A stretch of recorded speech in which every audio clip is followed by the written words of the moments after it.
Muy buenas tardes. Estamos realmente muy felices y muy conmovidos de estar esta tarde aquí,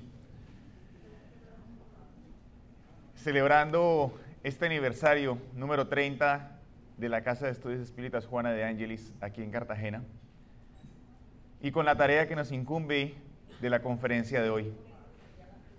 Anticipamos que no tenemos las estadísticas de José, ni las encuestas interactivas de Andrés Abreu,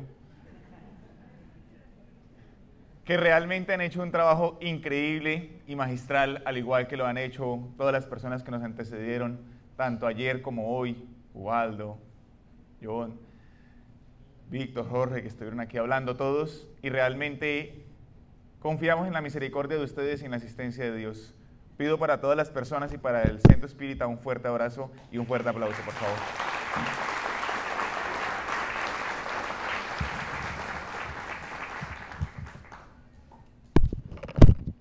En el año de 1893, en Rusia, León Tolstoy publicara un libro que tuviera como título El reino de Dios con vosotros. Ese título y ese libro hicieran que él perdiera todo cuanto tenía. Su mujer lo abandonara, su casa le fuera retirada, su título de conde le fuera quitado y pasara a trabajar como parte de la servidumbre para la casa en la cual anteriormente él vivía. Sin embargo, él estaba seguro de lo que él exhalaba en ese libro. En el primer capítulo colocó, más o menos en la mitad del primer capítulo, colocó que la paz esté con todos los que sinceramente la busquen, y que el amor sea la herencia inquebrantable de aquellos que voluntariamente se entreguen a seguir a Jesús. Él estaba tan seguro de esa obra que entonces, tomando uno de los ejemplares de la obra, se la envió a un hombre, abogado, que se encontraba en Johannesburgo. Él comenzó a leerla, a estudiar esta obra y se fascinó igualmente por este libro. Y un día, cuando iba viajando en el tren y es discriminado este abogado, a pesar de ser profesional y tener todos los papeles en orden, por su color de piel, es lanzado en pleno tren en movimiento. Y cuando él cae al piso, se rasga la carne propio del golpe. Él recuerda entonces las páginas de ese libro de León Tolstoy. Decide aceptarlo para sí y el mundo conocería entonces a Mahatma Gandhi. Mahatma, que significa alma grande, un apodo que le colocó Rabindranath Tagore a Gandhi. Él toma el libro, empieza a hacer sus propias anotaciones, se lo devuelve a Tolstoy y empiezan a devolverse el libro junto con correspondencia. En 1928, decide viajar a los Estados Unidos Gandhi, hablando de la no violencia, hablando de la paz, hablando del amor, de un Jesús que de pronto no era el de su religión, el de su creencia, pero que él amaba. Allí en Estados Unidos conoce a un hombre, un pastor, de color de piel negra, pero apasionado igualmente por la libertad. Y saca el libro que León Tolstoy le envió con los apuntes de él y se lo regala a este pastor. Este pastor comienza a estudiarlo y es así que en 1963, el 28 de agosto, ese pastor viaja de su ciudad natal a Washington y parado frente al monumento de Lincoln comenzaría diciendo I have a dream. Martin Luther King Jr. decía yo tengo un sueño. Y ese sueño que él expresaba se basaba en el Jesús que había conocido a través de esa obra. Diría en su discurso, esta, refiriéndose a Jesús, es la esperanza que yo tengo. Es la fe con que volveré al sur.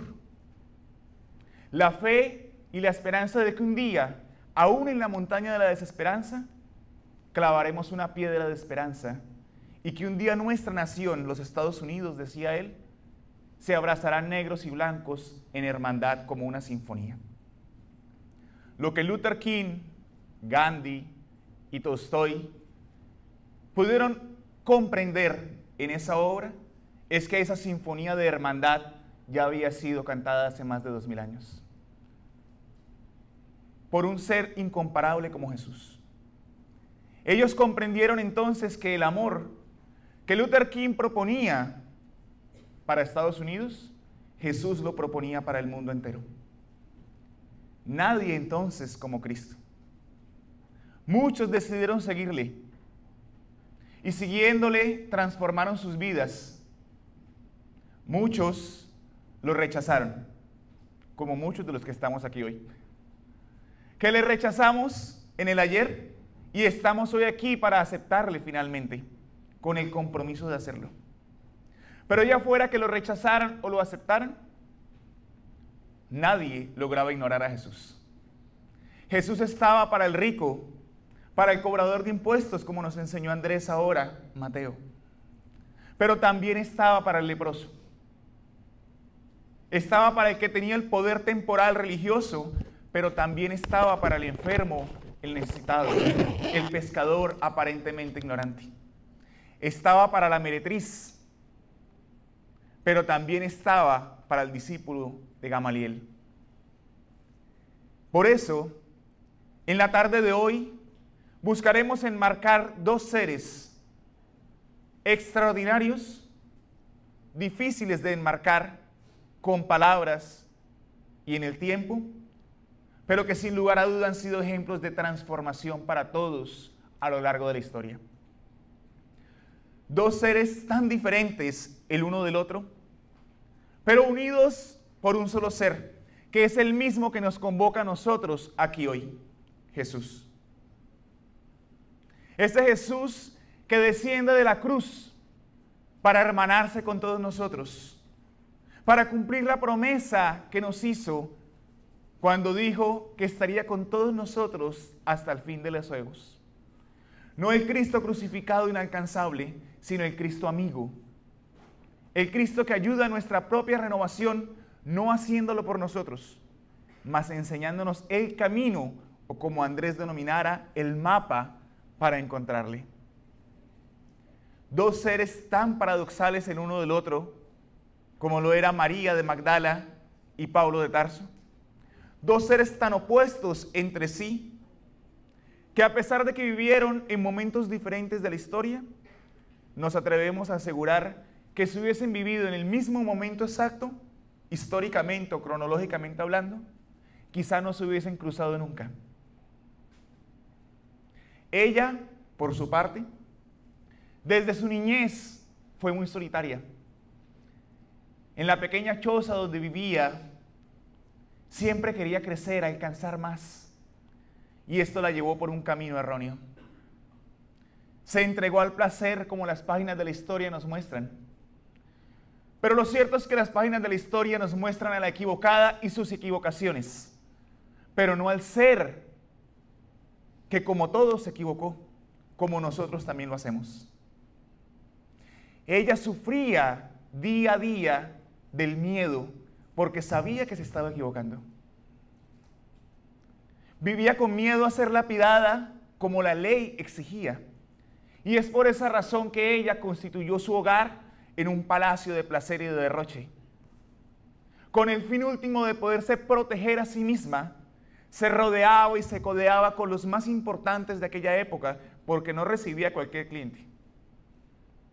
Eran los más poderosos, los guerreros, los generales, los que acudían en las noches de Magdala a unos auténticos bacanales.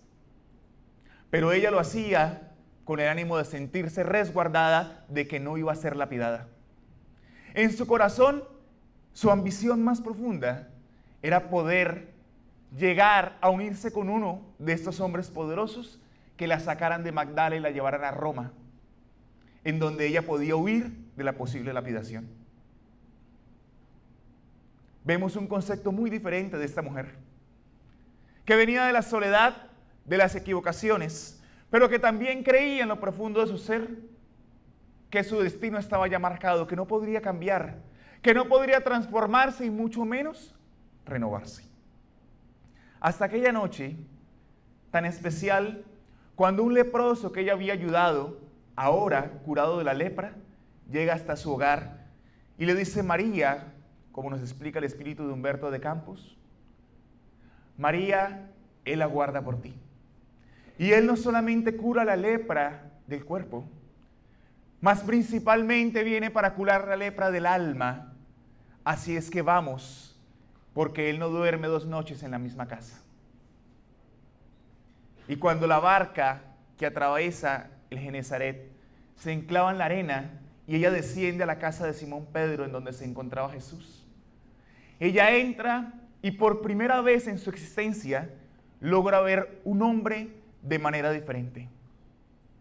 Porque no era un hombre que entregaba el amor eros, sino era un ser trascendental de un amor ágape, de un amor sublime, que no la ve como objeto de placer, sino la ve como una oveja de su rebaño, que es el buen pastor que conoce a ella y a todos los que aquí estamos.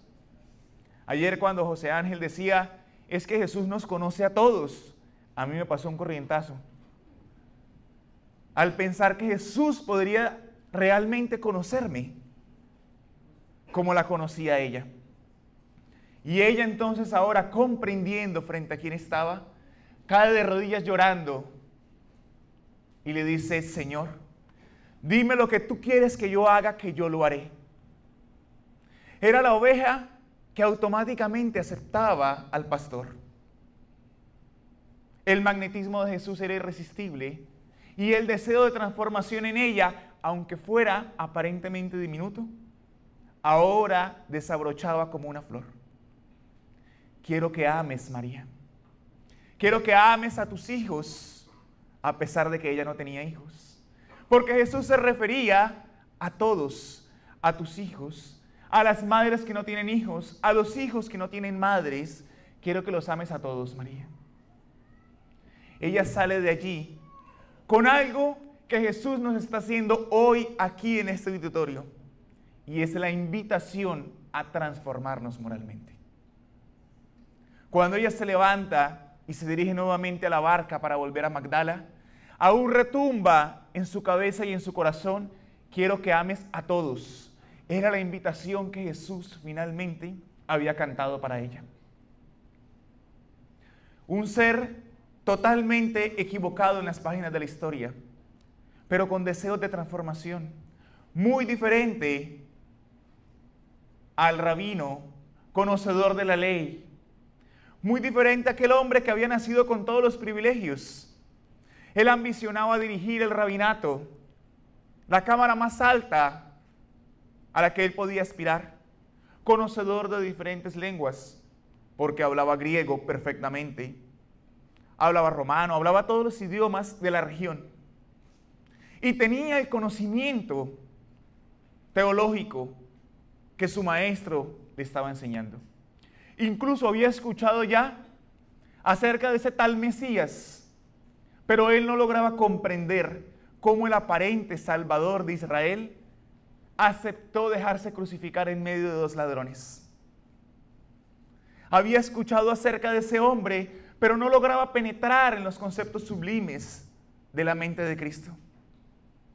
A pesar de que su maestro le dijera en cierto momento: Saulo, aquellos hombres, refiriéndose a los cristianos, aquellos hombres, si son de Dios, ningún obstáculo podrá impedirles la marcha. Pero si ellos no son de Dios, aunque hicieran todo cuanto quisieran, perderán, porque Dios no los acompaña. Pero Saulo hizo caso omiso a esas palabras. El orgullo de raza, la prepotencia del hombre que aspiraba al poder, hizo que él fuera a buscar a un hombre simple, Esteban, para querer escuchar qué era lo que este hombre simple podía decir.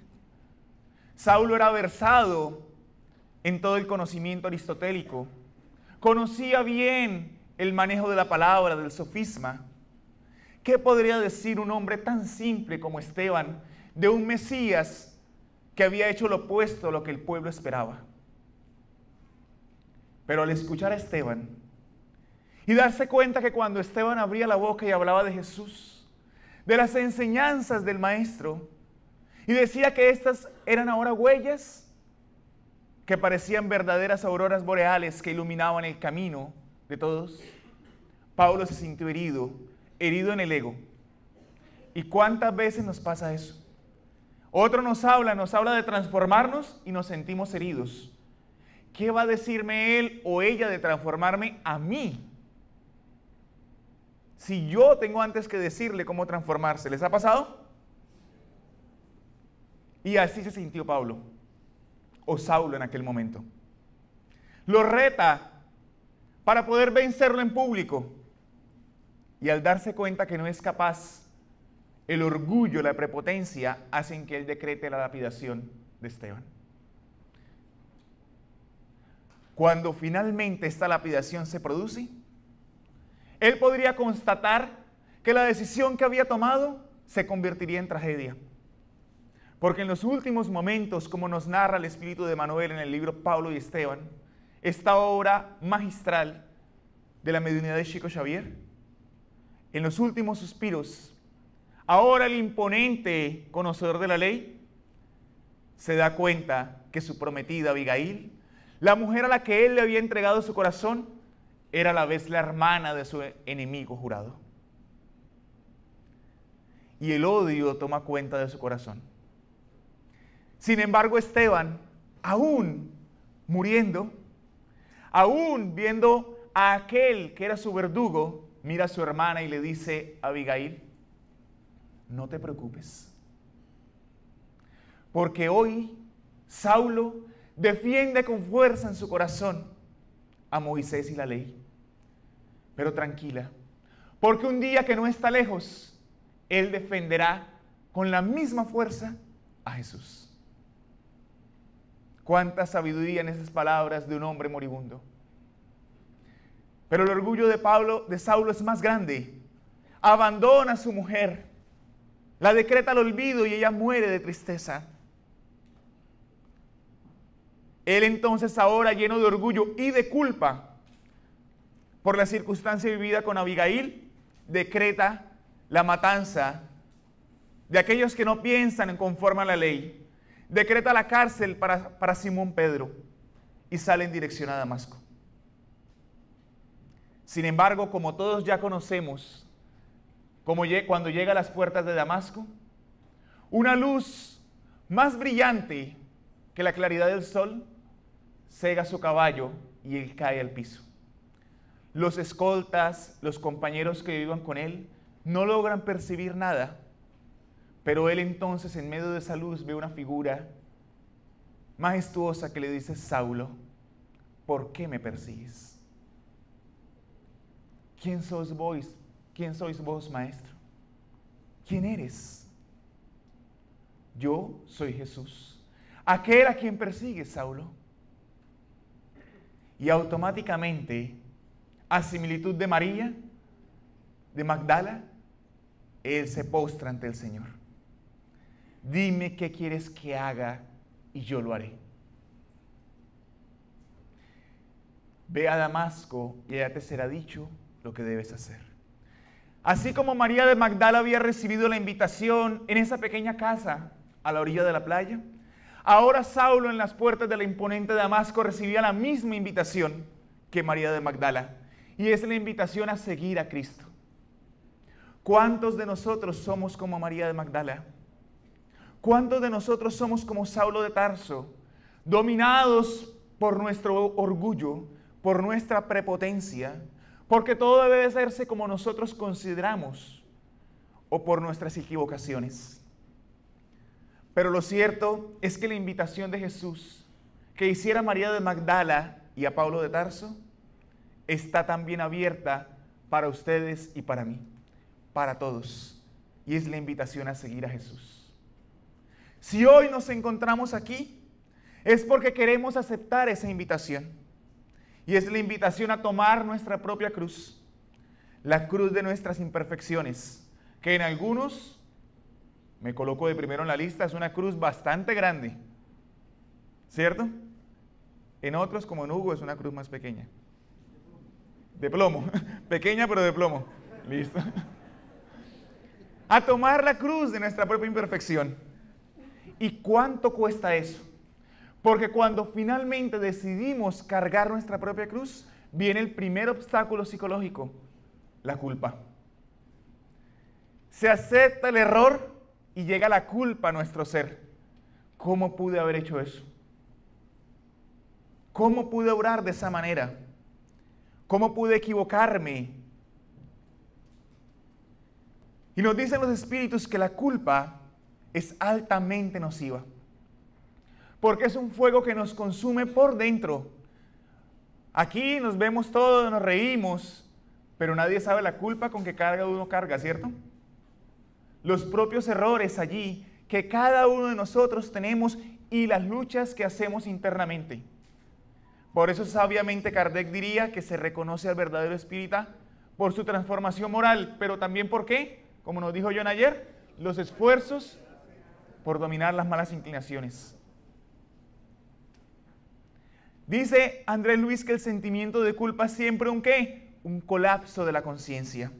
Y fue lo que le ocurrió a María de Magdala y a Saulo. En aquel momento, cuando deciden aceptar la invitación, hay un colapso en su conciencia por los errores cometidos. Y complementa entonces León Denis, cuando dice que cada desliz, cada error, se transforma en una prisión. Porque se generan fluidos nocivos, densos, que nos van aprisionando poco a poco en nuestros propios errores. ¿Cuántos de nosotros vivimos encerrados en estas prisiones? Ahora es necesario abandonar la culpa para poder ir a la subsecuente reparación, producto de la conciencia y de la responsabilidad. Pero para que eso sea posible es necesario comenzar a transformarnos.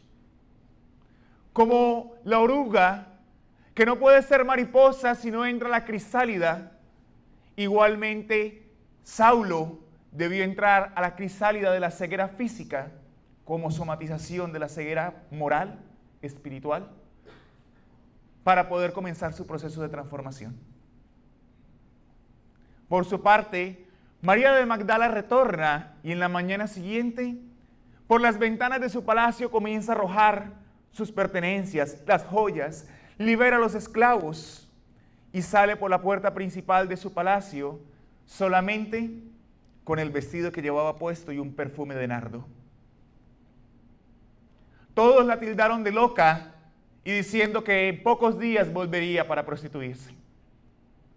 Pero eso ya no iba más, no, porque ella había comenzado su proceso de aceptación de su error para su transformación moral. Saulo, después de ser visitado por Ananías, que le devuelve la vista, decide entonces, por consejo de Ananías, internarse en el desierto. Empezar a trabajar las pieles curtidas en un oasis. ¿Para qué? Para encontrar algo que a todos nos falta, el silencio interior. Era versado en hablar a los otros, pero era incapaz de reconocerse a sí mismo y de autoconocerse. Y era necesario entonces que Saulo, ahora Pablo, se internara en ese oasis para que penetrara en los conceptos sublimes del Evangelio de Jesús. Posteriormente, lograra salir de ahí e ir en dirección al hogar. Al amado hogar en el cual él esperaba que su familia lo recibiera. Pero como ocurre hasta hoy, cuando pensamos diferente a los demás, llega el rechazo y la humillación. Llega entonces que los apartan, como ocurriera precisamente con él. El padre, decepcionado por la humillación de raza, lo echa. Y Pablo sale entonces sabiendo y comprendiendo algo.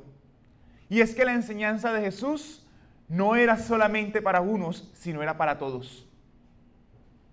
Y decide comenzar a poder evangelizar, a poder hablar a otros de ese Mesías que se le había presentado. Muchos habían convivido con Cristo, Saulo no. Los apóstoles habían estado con él durante 3 años de convivencia ininterrumpida. Saulo lo había percibido por escasos minutos. Pero eso bastó para que él se transformara y decidiera empezar su proceso de cambio. Cuando empezamos el proceso de cambio, Porque no podemos hablar de ello solamente históricamente, sino traerlo a nuestra propia transformación. Porque ¿quién aquí necesita renovarse? Levante la mano, por favor. O ya todos renovados. Jorge aquí ya renovado. Ya. Todos necesitamos llegar al nivel de Jorge entonces. ¿Sí? Cuando empezamos ese proceso de renovación, de transformación, y tenemos la culpa como ese primer obstáculo, necesitamos empezar a mudar nuestro comportamiento. Y con esa mudanza viene entonces ahora el arrepentimiento del error cometido, para posteriormente ese autoperdón. María de Magdala comienza a seguir a Cristo, primero de lejos. No se le acercaba mucho. Hasta que un día, cuando Jesús se encontraba en la casa del cobrador de impuestos, Simón, ella se adentra a la casa, aún ante los ojos inquisidores de todos, se pone de rodillas y comienza a lavar los pies del maestro con su perfume de nardo y a limpiarlos con sus cabellos. Mientras los demás, de primero el dueño de la casa, la miran con desprecio. Pero ella no importaba, ella estaba en su proceso íntimo y Jesús, como psicoterapeuta que es, lo comprendía. Mirándola, le dice: mujer, porque mucho has amado, tus pecados te han sido perdonados. Y ella sale corriendo de ahí y da un grito y se pierde entre la multitud. Era el momento cúspide de María de Magdala, de su arrepentimiento y de su autoperdón para poder comenzar a trabajar. ¿Cuántas veces nos paramos aquí o en el centro espírita y hablamos con los demás? Tienes que perdonar al que te hizo daño. Pero nosotros somos los primeros en latigarnos. Somos los primeros en ser incapaces de autoperdonarnos, haciéndonos esto incapaces de aprender a perdonar a los demás. Ella empieza su proceso poco a poco. Después entonces se comienza a unir más a las enseñanzas de Jesús, a acercarse más. Y diría el espíritu de Carvajal Schutel que María de Magdala se configura entonces en la mujer que lideraba a todas las demás mujeres que seguían a Jesús. Estaba ahí atendiendo a los leprosos, ayudando a los necesitados, cuidando de los niños, de los enfermos, de los parapléjicos, llevando alimento a los demás. Y aquellos que antes eran sus clientes la miraban todavía con desconfianza. ¿Será que sí cambió? ¿Será que esto va a durar bastante? Como ocurre aún hoy. Y ella sigue firme, acercándose cada vez más. Luchaba contra sus propias imperfecciones aún, luchaba contra una obsesión fuerte que tenía. Hasta que una noche, en la casa de Simón Pedro, estando todos los apóstoles reunidos y Jesús comenzó a hablarles acerca de la inmortalidad, de la vida, de la muerte, pero ella no podía concentrarse en las palabras de Jesús. Porque desde la noche anterior, ella había empezado a sentir a los obsesores. Ella sabía porque el cuerpo empezaba a temblarle sin ella poder controlarlo. Y estaba angustiada en aquel momento en la casa de Pedro, con el cuerpo que se le movía, que le convulsionaba poco a poco, hasta que finalmente entra en trance y pierde el conocimiento. Cuando despierta sin recordar nada, y son los apóstoles los que le dicen que entró en trance, y el rabí Galileo la ayudó para curarse. Desde aquella noche, María jamás volvió a sentir la perturbación. Era Jesús ayudándola, pero no simplemente por quitarle el obsesor, como pasa muchas veces en las casas espíritas. Que llegan las personas: no quiero venir a la conferencia, no quiero los pases, pero quiero que me hagan una reunión y salir de aquí sin transformarme, pero sin perturbaciones. ¿Les ha pasado? ¿O solamente pasa en Bucaramanga? ¿Solamente en Bucaramanga ocurre? Sí. Es común que eso pase. ¿Por qué? Porque no estamos dispuestos a hacer el sacrificio para transformarnos. Igualmente, Saulo, ahora Pablo, comienza su trabajo, comienza sus viajes, comprendiendo y autoperdonándose, porque como dice la madrecita querida, Juana de Ángelis, el arrepentimiento es luz en la conciencia. Y era la luz que ahora iluminaba el corazón de Pablo y de María de Magdala. Esa luz que clarea, que realmente brilla, porque como dice Juana, viene de adentro. La reparación es la consecuencia, la conciencia del deber en acción. Cuando ya hay ese arrepentimiento y hay conciencia de la responsabilidad y no de la culpa, viene la posterior reparación. Pero para que eso ocurra es necesario autoperdonarnos. Nadie puede dar aquello que no tiene, porque la boca habla de lo que el corazón tiene. Y es tan fácil decir, es que errar es de humanos. ¿Y la carne es? Me preocupa que se lo sepan. Y la carne es débil. No, errar no es de humanos. Nosotros actuamos conforme a la información que ponemos en nuestro interior. Por eso nuestras acciones van a ser medidas por lo que antes depositamos en nuestro ser. ¿Qué estamos depositando en nuestro ser? ¿Lecciones evangélicas? ¿Aprendizaje moral? ¿O estamos depositando basura mental? Esa es la reflexión que tenemos que comenzar a hacer para redimirnos también nosotros. Ahora comienza su proceso de trabajo. Ya autoperdonándose comienzan a trabajar. María de Magdala se une más a Cristo. ¿Y quién como María de Magdala que es capaz de desafiar la ley de aquel momento y salir sola como mujer sin la compañía del hombre que la respaldara para acompañar a Cristo en la crucifixión? Va y está con él en los momentos últimos, en donde ve que el amor en su máxima expresión no es amado, en donde ve que el Cordero que un día la invitó a amar a todos, ve cómo ahora todos gritan que lo crucifiquen. Y sin embargo Jesús dice, Padre, perdónalos porque no saben lo que hacen. Las horas siguientes son difíciles para María de Magdala, porque solamente sentía la confianza plena de Jesús en su transformación. Aún el colegio apostólico dudaba de ella. Y en la mañana siguiente, cuando ella va a la tumba junto con el apóstol Juan y ve que está abierta, Juan corre a avisar a los apóstoles. Ella se queda queriendo saber qué ocurre y ve entonces a Jesús que se le presenta. Eso hace que la fe de ella que estaba tambaleando, ahora, como diría Kardec en el frontispicio del Evangelio según el Espiritismo, se vuelva una fe inquebrantable. Desciende a la casa donde se encontraban los apóstoles y les cuenta emocionada lo que había ocurrido. ¿Y qué creen? Ninguno le cree. Porque el equivocado no tiene derecho a transformarse. Porque, como decimos aquí en Colombia, árbol que nace torcido, jamás su tronco endereza. Solamente María, la Madre de Cristo, es la que le cree. Sin embargo, como su fe era inquebrantable, la presencia de Jesús era irrevocable en aquel ambiente.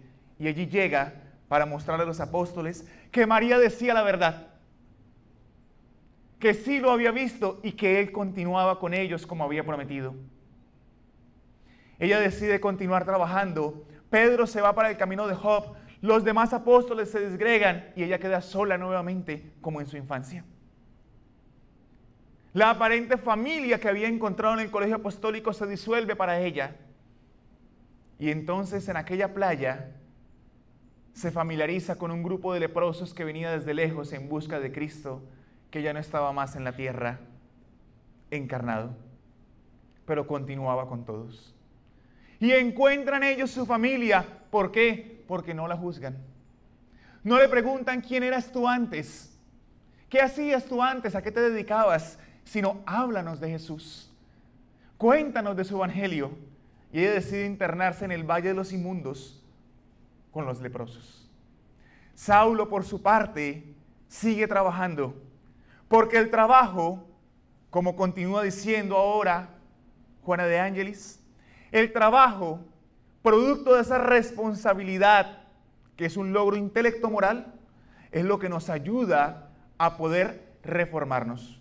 Ninguno nos reformamos sin trabajo. No hay nadie que diga simplemente me quiero reformar y ya.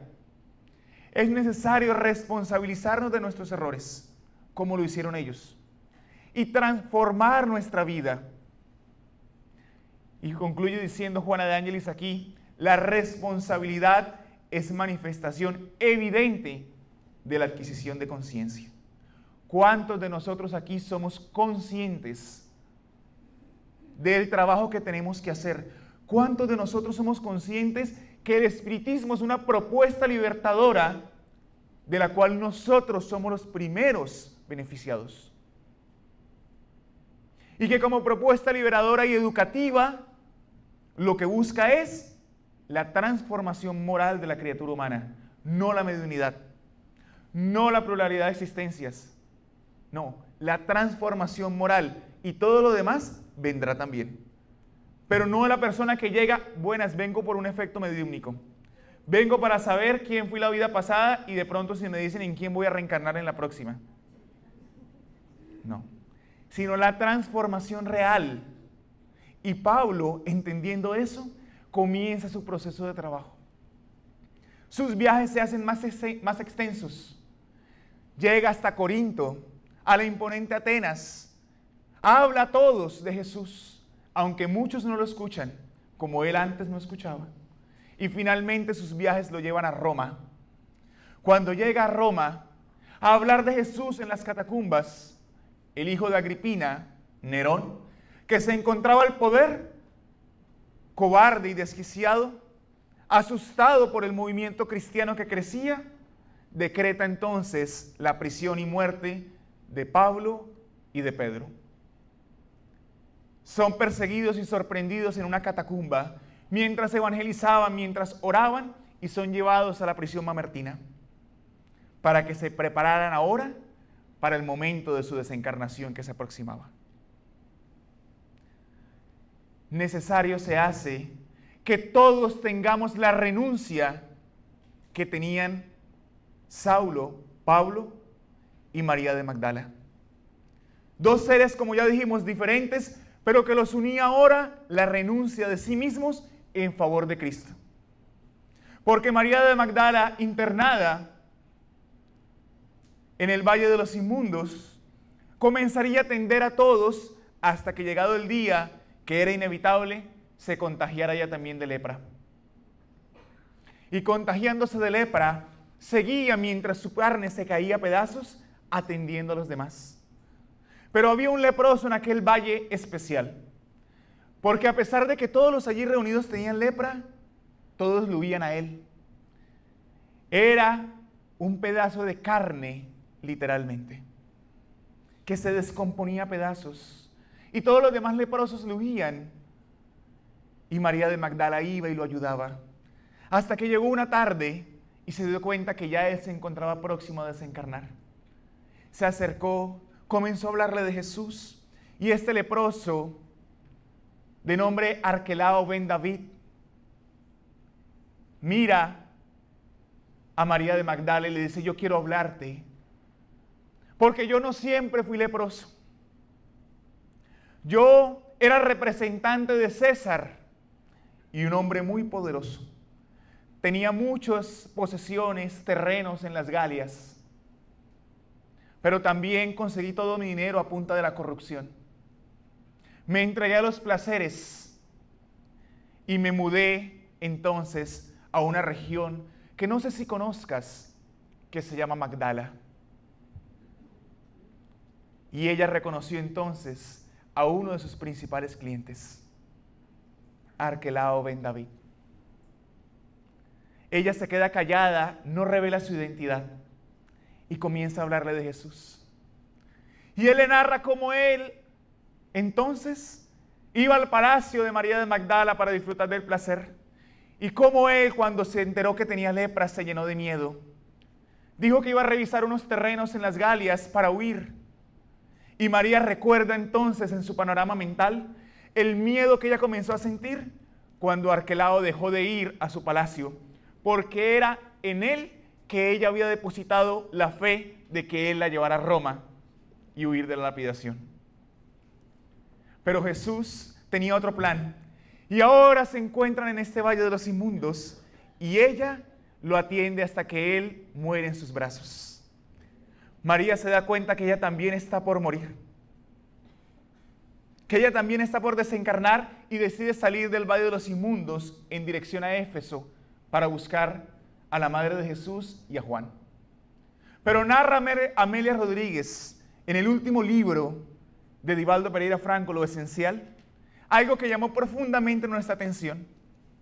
Y es que cuando María sale de allí, ella sale caminando, y cuando ella va caminando, atrás de sus pasos en aquel valle, comienzan a brotar lirios blancos en los pasos de María de Magdala. Y dice Amelia Rodríguez, eran entonces los lirios de la redención humana. Sale ella con lepra, sin poder caminar, en un viaje muy difícil, para irse ahora a Éfeso, y finalmente desencarnar en los brazos de aquella que también se había transformado en madre para ella. Reencontrar ahora como espíritu en las aguas de Betsaida, del mar de Cafarnaún, a aquel que la invitó a amar, que le dice: María, tú me ofreciste tu vida y ahora yo te la recibo. Ven. Y María se eleva con Jesús en dirección al infinito para continuar fortaleciendo su fe y poder retornar cada vez que Cristo la necesitara. Como lo hiciera posteriormente, cuando la equivocada de Magdala, ahora transformada por petición de Jesús, volviera al escenario terreno para ayudar en los monasterios que se habían convertido en lugares de lujuria, de depravación. Y ella retorna al planeta como Santa Teresa de Ávila, para ayudar a reformar los monasterios de la lujuria, de lo que allí ocurría, y construir nuevos monasterios que realmente edificaran el mensaje de Jesús y no se equivocaran como ella lo había hecho en el pasado. Por su parte, Pablo, que lo dejamos en la prisión mamertina, igualmente enfrenta ahora la muerte. Llevado a las afueras de la ciudad, le ordenan a un soldado que lo decapite, y el soldado con miedo desenfunda la espada temblando, y Pablo, en un ejemplo de coraje máximo, le dice: cumple con tu misión, que yo ya cumplí con la mía. ¿Quién de nosotros, mirando a nuestro asesino a los ojos, le podríamos decir que ya cumplimos con nuestra misión? Y tener la paz de conciencia en el corazón. Quizá ninguno. Bueno, Jorge. De resto ninguno. Pero es la seguridad de él. Por eso cuando su cuerpo cae y su cabeza rueda, él sale del cuerpo aturdido y ve nuevamente la luz de la puerta de Damasco. Pero ahora, junto a esa luz, Esteban. Al otro lado, Abigail. Y un hombre que viene y ahora nuevamente le quita la ceguera, Ananías. Y Jesús, que le dice: atravesaste la puerta estrecha, Pablo. Ven al reino de Dios. Difícil enmarcar en poco tiempo dos seres tan increíbles como lo es Pablo de Tarso y María de Magdala. Sin embargo, podríamos pasar horas, días enteros hablando de su proceso de transformación, pero la pregunta que nos cabe hacernos es: ¿qué estamos haciendo nosotros para, ejemplo de ellos, transformarnos nosotros mismos? Porque tenemos el Evangelio, que es el consolador de Jesús, que es el consolador que Cristo nos envió, que, como dice aquí, viene para, en definitiva, traer consuelo a los desheredados de la tierra, a los hijos del Calvario, que somos todos. Pero si nosotros tenemos hoy el consolador en las manos, es para algo y por algo. No porque tengamos una misión, sino porque primera, la misión es la de transformarnos nosotros mismos y con nuestro ejemplo ayudar a otros. En ese momento nosotros podremos comenzar también nuestro proceso de transformación y posteriormente de redención. Hoy que conmemoramos los 30 años de esta casa espírita, que sin lugar a duda, creo que hablo por todos los presentes de diferentes ciudades y países, se ha transformado en un faro de luz en el corazón y en las casas espíritas de muchos de nosotros. ¿Sí o no? Y el Centro de Estudios Espíritas Juana de Ángelis nos ha guiado en muchos momentos. Hoy que conmemoramos este aniversario, es momento también que nos comprometamos con nuestra propia transformación. No hay tiempo para perder el tiempo. Jesús tiene prisa de que su mensaje se instale en los corazones de todos. No hay excusas que valgan, sino cómo explicarle a Pedro que no podemos levantarnos después de haber negado la doctrina cuando él, después de negar a Cristo, construyó la casa del camino. ¿Cómo explicarle a Esteban que las pruebas son duras? Que los golpes son difíciles cuando él soportó las piedras y murió a causa de ellas en nombre de Cristo. ¿Cómo explicarle a Juana de Cusa que a causa de nuestro hogar difícil, esposo, esposa, hijos, no podemos asistir a la casa espírita, no podemos seguir a Jesús, cuando ella prefirió morir en la hoguera junto con sus hijos antes de negar a Cristo? ¿Cómo explicarle a Juan Hus que no hablamos en plazas públicas de Jesús por el miedo que de pronto nos juzguen, cuando él también murió en la hoguera antes que aceptar lo que no era correcto? ¿Cómo explicarle a Kardec que no tenemos fuerzas para trabajar, que la salud está muy debilitada, cuando un aneurisma lo sorprendió a él trabajando? ¿Cómo explicarle a Francisco de Asís que no podemos desprendernos de nuestra materialidad, cuando él se desprendió de todo en favor de Cristo? No hay excusas para no hacerlo, para no renovarnos y para no transformarnos.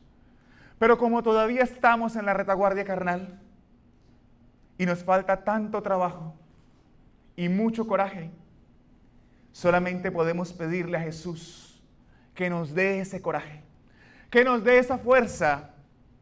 Pedirle y decirle: Señor, arranca de nuestro pecho, de la cárcel del pecho, nuestro corazón, para elevarlo en dirección a ti, Señor. Porque estamos lejos de decir, como dijera Pablo, ya no soy yo quien vive en mí, sino es Cristo quien vive en mí. Aún estamos tan lejos de eso, Señor. Pero desde esta retaguardia carnal y desde el pantano de los errores en los cuales vivimos, pretendemos recordar que el sol también besa el pantano. Y que por fugaz que sea la existencia, es oportunidad renovadora. Y siendo oportunidad renovadora, es oportunidad a ser aprovechada y no desperdiciada. Cada minuto cuenta, cada esfuerzo vale, cada proceso suma en nuestro proceso de evolución. Por eso recordamos ahora a Francisco, que allí en la catedral de San Damián, cuando se colocaba de rodillas frente a la imagen de Cristo, aún en su humildad, elevaba el corazón mirando la imagen de Jesús y le decía: oh alto y glorioso Dios, ilumina las sombras de mi corazón. Dame la fe recta, la esperanza cierta y la caridad perfecta, el discernimiento y la sabiduría para comprender y ejecutar tu sagrada y santa voluntad. Es todo cuanto nos resta rogar a Jesús que nos dé eso a nosotros, en las sombras del corazón que todavía albergamos, para que un día, como lo vivió María y como lo viviera Pablo, cuando atravesemos el pórtico de la inmortalidad, y recordando precisamente a esos cristianos primitivos que nos antecedieron, podamos mirar a los ojos, quizá no a Jesús, pero a aquellos que nos reciban, y decir con la conciencia en paz: Ave Cristo. Nosotros que aspiramos servirte, porque aún no lo logramos, retornamos ahora del sueño carnal a la realidad inmortal con la conciencia en paz. Porque sabemos que estamos en la marcha evolutiva y en el proceso de transformación, de regeneración interior, que vendrán siglos sucesivos, pero que hoy somos 100 años, somos mejor que 100 años atrás, y dentro de 100 años rogamos poder ser mejores que hoy. Pero como solamente nos resta el hoy, esforcémonos por en el hoy servir y amar como Cristo espera que lo hagamos. Muchas gracias.